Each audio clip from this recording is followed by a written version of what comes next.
भाजपा प्रत्याशी राजेंद्र भांबू की नामांकन सभा। मुख्यमंत्री भजनलाल शर्मा तीखे तेवरों में दिखे। शेखावटी के पानी को रोकना चाहती है कांग्रेस, लेकिन शेखावटी वाले छोड़ेंगे नहीं कांग्रेस को। पहला बजट तो ट्रेलर था, पूरी पिक्चर अभी बाकी है। भाजपा प्रदेश अध्यक्ष मदन राठौड़ ने कहा, घोटालेबाजों को अब सबक सिखाने का समय। झुंझुनू के लोग तो लाल डायरी में लिखे घोटाले से वाकिफ हैं। केंद्रीय मंत्री अर्जुन मेघवाल ने भी किया संबोधित। बोले, अब की बार कांग्रेस आई तो 50 साल और नहीं छोड़ेंगे। कांग्रेस की वंशवाद परंपरा पर साधा सभी नेताओं ने निशाना। बगड़ वाइस चेयरमैन सुनील शर्मा ने ज्वाइन की भाजपा।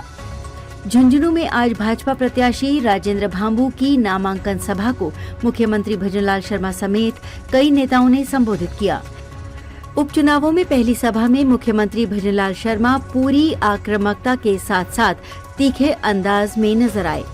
उन्होंने यमुना के पानी पर बोलते हुए कहा कि 50 सालों तक जिस कांग्रेस ने सपने दिखाए, उसी कांग्रेस ने हरियाणा में चुनावों के दरमियान राजस्थान व हरियाणा का जल समझौता रद्द करने की बात घोषणा पत्र में अपनी मंशा को बता दिया।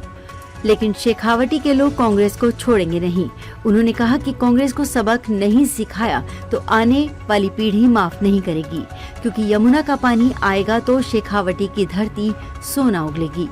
उन्होंने कांग्रेस के वंशवाद पर भी निशाना साधते हुए कहा कि तीसरी पीढ़ी मैदान में है, चौथी आने को तैयार है। ऐसे में झुंझुनू के लोगों का नंबर कभी भी आने नहीं वाला है। मुख्यमंत्री ने कहा कि पहला बजट तो सिर्फ ट्रेलर था, अभी पूरी पिक्चर बाकी है। विकास के जो आयाम स्थापित होंगे उनमें झुंझुनू को भी बड़ा हिस्सा मिलेगा। इस मौके पर केंद्रीय मंत्री अर्जुन मेघवाल ने कहा कि इस बार तीसरी पीढ़ी को जिता दिया तो और 50 साल पीछा नहीं छोड़ेंगे। कांग्रेस भ्रम की राजनीति करती है, लेकिन एक भ्रम तो हरियाणा में चित्त आ गया है। अब दूसरा भ्रम उपचुनाव में चित्त आएगा। आरक्षण खत्म करने की बात पंडित जवाहरलाल नेहरू, राजीव गांधी और अब राहुल गांधी कर रहे हैं। संविधान के साथ सबसे ज्यादा छेड़छाड़ और बदलाव किया गया तो वो भी कांग्रेस ही थी। इस मौके पर भाजपा प्रदेश अध्यक्ष मदन राठौड़ ने कांग्रेस को घोटालेबाज बताया और कहा कि लाल डायरी में तो सब कुछ साफ साफ था। मुख्यमंत्री अपनी कुर्सी बचाने में लगे थे, उप मुख्यमंत्री कुर्सी से हटाने में। कुर्सी की कुश्ती में जनता के काम नहीं हुए। कांग्रेस ने अपने राज्य में जनता के पैसों को विकास की बजाय अपनी जेब भरने में लगाए। इस मौके पर बगड़ नगरपालिका के वाइस चेयरमैन सुनील शर्मा ने कांग्रेस छोड़ भाजपा की सदस्यता ली, जिनका प्रदेश अध्यक्ष ने स्वागत किया। सभा को पूर्व केंद्रीय मंत्री कैलाश चौधरी, समाज कल्याण मंत्री अविनाश गहलोत, खाद्य मंत्री सुमित गोदारा, भाजपा प्रदेश उपाध्यक्ष मुकेश दाधीच, भाजपा प्रदेश महामंत्री संतोष अहलावत, भाजपा जिलाध्यक्ष बनवारी लाल सैनी, पूर्व विधायक शुभकरण चौधरी, भाजपा राष्ट्रीय परिषद सदस्य विश्वंभर पूनिया, भाजपा नेता बबलू चौधरी समेत अन्य ने संबोधित किया। सभी नेताओं ने राजेंद्र भांबू को अधिक से अधिक मतों से जिताने की अपील की। मैंने देखा यहाँ का किसान सिर्फ एक फसल लेता है, पानी के लिए परेशान होता है। 50 साल के बाद अगर कहीं यमुना समझौते का एमओयू कराया तो भारतीय जनता पार्टी की सरकार ने कराया, जिससे मेरे शेखावाटी के लोग, मैंने पहले भी कहा था, कांग्रेस की तरह झूठे वादे तो नहीं करेंगे कि आलू से सोना पैदा करके दे दे आपको। आलू से सोना पैदा करके तो नहीं झूठ बोल सकते हम, लेकिन मैं एक बात कह सकता हूं कि अगर शेखावाटी की धरती को अगर पानी मिलता है तो मेरी ये धरती सोना उगलेगी, ये मुझे विश्वास है। और आपने देख लिया, हमने कहा हमारी योजना आगे बढ़ी, हरियाणा के चुनाव आ गए, लेकिन मैं कहना चाहता हूं मेरे भाई और बहनों, अगर आप अपनी बात रखना चाहते हो, अगर अपने विकास की बात करते हो, आने वाली पीढ़ी की अगर बात करते हो, तो आप सभी का अधिकार है, एक नागरिक होने के नाते, इस झुंझुनू जिले का नागरिक होने के नाते, शेखावाटी का नागरिक होने के नाते अपने अंदर झांकना, आगे वाली पीढ़ी को विश्वास भी दिलाना। क्या जिसको हमने एमओयू किया था, कांग्रेस ने, हरियाणा की कांग्रेस ने अपने घोषणा पत्र में क्या लिखा है कि अगर कांग्रेस की सरकार आती है तो हम राजस्थान और हरियाणा के बीच यमुना जमुना का जो समझौता हुआ है उसे हम रद्द कर देंगे।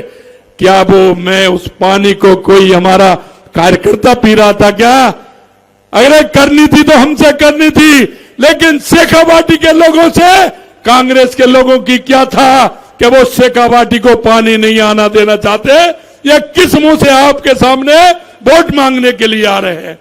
इसलिए मैं कहना चाहता हूं मेरे भाई और बहनों, क्योंकि जो आप काम करते हैं वो आपका काम नहीं है, वो आने वाली पीढ़ी को भी आपको जवाब देना है कि आखिरकार इस शेखावाटी में आप लोगों ने क्या करवाया, आपको किस राजनीतिक दल को चुना जिसने सपने दिखाए थे, झूठ बोल करके वोट लिए थे, क्या उन्होंने किया? क्या ये आपसे हिसाब नहीं मांगेगी आने वाली पीढ़ी? जब इन्होंने कहा कि यमुना का पानी को हम रद्द करेंगे, मैंने हरियाणा में जाकर के कहा, मेरा भाषण सुन लेना, हरियाणा के चुनाव प्रचार में गया, मैंने कहा अरे रद्द तो तुम जब करोगे जब हरियाणा में तुम्हारी सरकार आएगी। अरे ये भावना शेखावाटी की है, क्योंकि शेखावाटी को पानी मिले और कोई नहीं आने दे तो ये शेखावाटी वाले छोड़ने वाले हैं क्या? अरे बताइए, छोड़ने वाले हैं क्या? अरे ये तो वो लोग हैं जो लोगों को पानी पिलाते हैं, प्याऊ लगाते हैं। ये तो वो लोग हैं गर्मी में खुद पानी नीचे से खींचते हैं और जाकर के प्याऊ लगाते हैं, गाय को, पशुओं को पानी पिलाने का काम करते हैं। अरे इनके पानी को रोकने की ताकत कांग्रेस के अंदर है क्या, जो इस शेखावाटी के पानी को रोक दें? बता देना, आए तो उनसे कह देना कि ये शेखावाटी के लोगों की भावना का खेल था और वो भावना का खेल हमने दिखा दिया, वहां भी दिखा दिया और यहां भी दिखा देंगे, ये मैं आपसे कहना चाहता हूं। और जब शेखावाटी की बात आए तो चाहे कुछ भी हो, और इसलिए उन्होंने, हमने कहा वो करके दिखाया, वो कुछ नहीं कर पाएंगे। और ये मैं आपको विश्वास दिलाता हूं, आने वाले समय में हमारी शेखावाटी को यमुना पानी मिलेगा, मिलेगा, मिलेगा। आप इस मुल्क के मालिक हो और मैं इस मुल्क के मालिक को इतना ही निवेदन करना चाहता हूं कि अपनी ताकत पहचानिए, अपना भरोसा पहचानिए कि हमें क्या करना है, क्या नहीं करना है। ये लोग तो चलते रहेंगे, अरे आपकी पीढ़ी तो छोड़ो, ये तो तीसरी पीढ़ी है, चौथी भी तैयार है उनकी। तो झुंझुनू का कोई नंबर नहीं आएगा उनका, वो तो चौथी भी तैयार है। मैं आपसे इतना ही करना चाहता हूं और इतना ही कहना चाहता हूं कि मेरे भाई और बहनों, अपने विकास के लिए, झुंझुनू के विकास के लिए, झुंझुनू के विकसित करने के लिए, राजस्थान को विकसित करने के लिए आपसे इतना ही निवेदन करना चाहता हूं, आने वाली 13 तारीख को कमल के फूल पर निशान लगाइए, मोहर लगाइए और हमारे राजेंद्र भामू जी को ज्यादा से ज्यादा वोटों से जिता करके विधानसभा में भेजिए। ये तो पहला बजट था जो आपने एक टेलर देखा था, एक टेलर देखा था। मेरे से कहते हैं कांग्रेस वाले, अरे आपने तो ऐसा बजट दिया है, ये चुनाव का बजट है पूरे राजस्थान के अंदर। मैंने कहा हम सच्चे लोग हैं, 8 करोड़ जनता की सेवा करना चाहते हैं और हमने जो बजट दिया है हमारे समय पर इसको पूरा करना चाहते हैं, राजस्थान को विकसित करना चाहते हैं। राजस्थान का किसान विकसित होगा, राजस्थान का मजदूर विकसित होगा, राजस्थान का युवा अपने पैरों पर खड़ा होगा, राजस्थान की बहनें अपने पैरों पर खड़ी होंगी तो हमारा राजस्थान अपने आप विकसित होगा। मैं इतना ही अंत में कहना चाहता हूं आप सब। इसलिए झुंझुनू विधानसभा में इस बार जो एक वातावरण बन रहा है, क्योंकि सभी लोग, मैं भी यहां झुंझुनू में मेरी यहां पोस्टिंग रही है इसलिए मैं बात करता रहता हूं। उन्होंने कहा साहब अब की बार आ गया तो 50 साल फिर गैल कौन छोड़े। एक वातावरण बना हुआ है कांग्रेस के खिलाफ कि पहले वो फिर ये आ गया।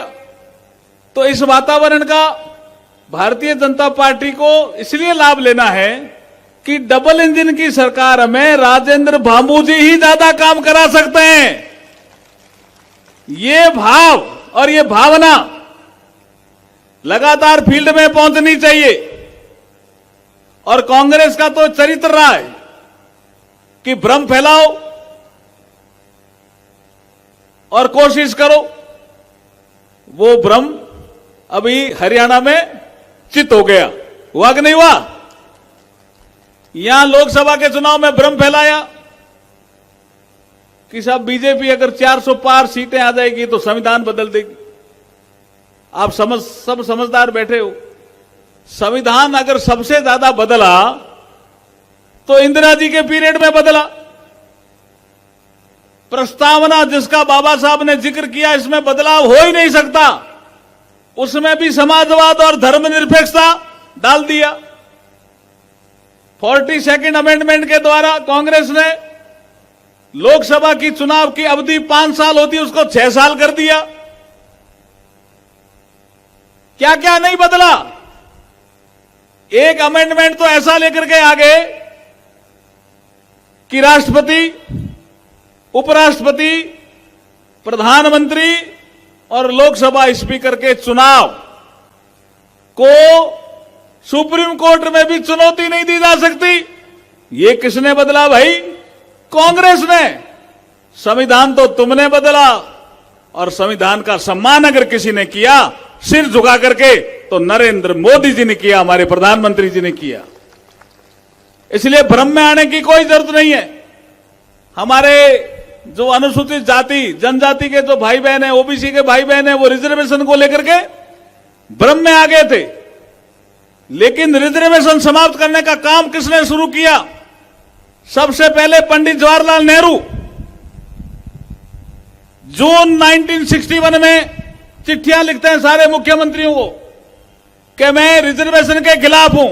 ये पंडित जवाहरलाल नेहरू जी का एक लेटर है, नेट में मिल जाएगा, देख लेना। उसके बाद ओबीसी का मामला आया, मंडल कमीशन का। राजीव गांधी जी 2 घंटा 43 मिनट लोकसभा में बोलते हैं कि मैं ओबीसी के रिजर्वेशन के खिलाफ हूं। ये तो डॉक्यूमेंट है भाई। और उसके बाद अमेरिका के जॉर्ज टाउन यूनिवर्सिटी में राहुल गांधी जी, जो अभी कांग्रेस के नेता प्रतिपक्ष हैं, वो वहां जाकर के बोलते हैं अमेरिका में कि मैं अगर अवसर मिला तो मैं रिजर्वेशन को समाप्त कर दूंगा। तो ऐसी कांग्रेस को सत्ता में लाना है क्या भाई? चुनाव जिताना है क्या भाई? ऐसी कांग्रेस को धूल चटानी है जो इस तरह की बातें करते हैं विदेश में जाकर के। आपके यहां भी एक लाल डायरी थी, आप सबको पता है। एक लाल डायरी पिछले सरकार में चलती थी, और उस लाल डायरी ने भी और कांग्रेस सरकार के कई घोटाले आप सबके सामने रखे। पिछली बार ये कांग्रेस सरकार और आपस में कुश्ती करती थी कि मुख्यमंत्री कुर्सी बचाने में लगा हुआ था और उप मुख्यमंत्री कुर्सी को हटाने में, कुर्सी का पाया तोड़ने में लगा हुआ था। ये इस प्रकार से लड़ते रहे। लेकिन यहां पर आप देख रहे हैं कि किस प्रकार से टिकट पाने वाले, इच्छा रखने वालों ने भी त्याग किया, समर्पण किया। यह देखना चाहिए, यह भारतीय जनता पार्टी के परिवार में आपको देखने को मिलेगा। मैं आपको एक बात बताऊं कि जब घोटाले करने वाले और जो जनता के गाढ़े पसीने की कमाई का पूरा उपयोग आपके विकास में लगाने वालों को, दोनों को यदि आप एक नजर से देखोगे और बराबर कर दोगे तो घोटाले करने वाले का हौसला बढ़ेगा, और जो अंकुश लगाने वाला वो भी और निरुत्साही हो जाएगा। ये तो जनता तो भूल जाती है। क्या भूलना चाहिए? भूलना चाहिए क्या घोटालों को? नहीं तो फिर जवाब देना चाहिए आप सबको। कैसे हिम्मत हो सकती है उन कांग्रेसियों की कि जो आपके गाढ़े पसीने की कमाई का पैसा अपनी जेबें भरने में जिन्होंने लगाया।